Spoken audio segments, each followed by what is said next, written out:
नमस्कार दोस्तों, आज हम बात करेंगे गणेश चतुर्थी की। वह पावन पर्व जो ज्ञान, बुद्धि, शुभारंभ और समृद्धि का प्रतीक है।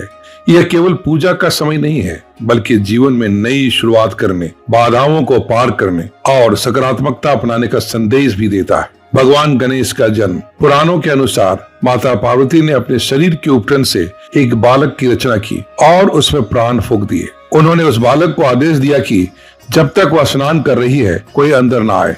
इसी समय लॉर्ड शिवा आए।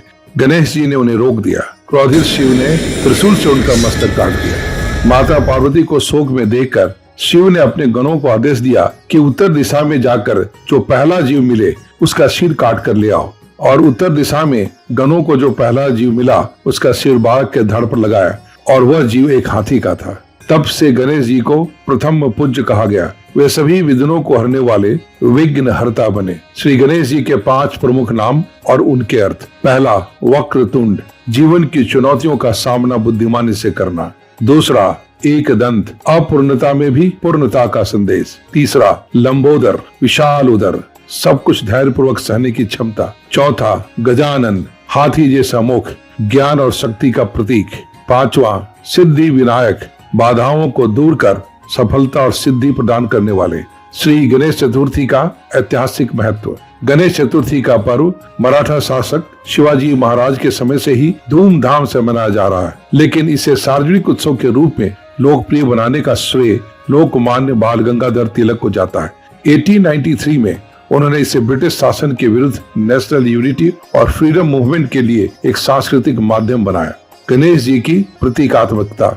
बड़ा मस्तक, सोच को बड़ा रखने का संदेश। छोटे नेत्र, ध्यान केंद्रित और गहराई से देखने की प्रेरणा। बड़ा उदर, जीवन की सभी परिस्थितियों को सहन करने की क्षमता। सवारी मूसक, अहंकार और छोटा प्राणी भी महान कार्य कर सकता है। टूटा दांत, अपूर्णता में भी सीख और संतुलन। चंद्रमा श्राप की कथा। एक बार गणेश जी मोदक खाकर सैर कर रहे थे। चंद्रमा ने उनका मजाक उड़ाया। क्रोधित गणेश जी ने श्राप दिया कि जो कोई भी उस रात चंद्रमा को देखे उसके साथ झूठा आरोप लगेगा। तभी से गणेश चतुर्थी की रात चंद्रमा को नहीं देखा जाता। यह कथा अहंकार और व्यंग के प्रति चेतावनी देती है। महाभारत लेखन की कथा। महाभारत की रचना के समय वेद व्यास ने गणेश जी से इसे लिखने का अनुरोध किया। गणेश जी ने शर्त रखी कि वे बिना रुके लिखेंगे और व्यास जी को बिना रुके बोलना होगा। इस तरह यह महान ग्रंथ तैयार हुआ। यह कथा अनुशासन और एकाग्रता का आदर्श देती है। गणेश चतुर्थी की परंपरा। भाद्रपद मास की शुक्ल चतुर्थी को गणेश जी का स्वागत किया जाता है।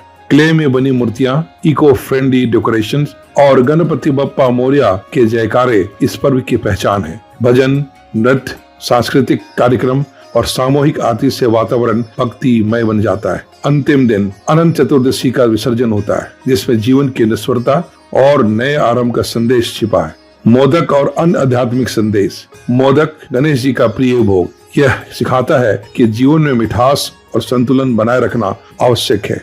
गणेश चतुर्थी हमें सिखाती है बाधाओं से डरना नहीं, धैर्य और विवेक से समस्याओं का समाधान। नई शुरुआत से पहले आंतरिक ज्ञान और तैयारी आवश्यक है। दोस्तों, मैं हूँ सक्सेस गुरु AK मिश्रा। आइए इस गणेश चतुर्थी हम संकल्प लें, अपने जीवन में ज्ञान, धैर्य और सकारात्मकता को अपनाएं। आपको और आपके परिवारजनों को गणेश चतुर्थी की हार्दिक शुभकामनाएं। गणपति बप्पा मोरया, मंगल मूर्ति मोरया।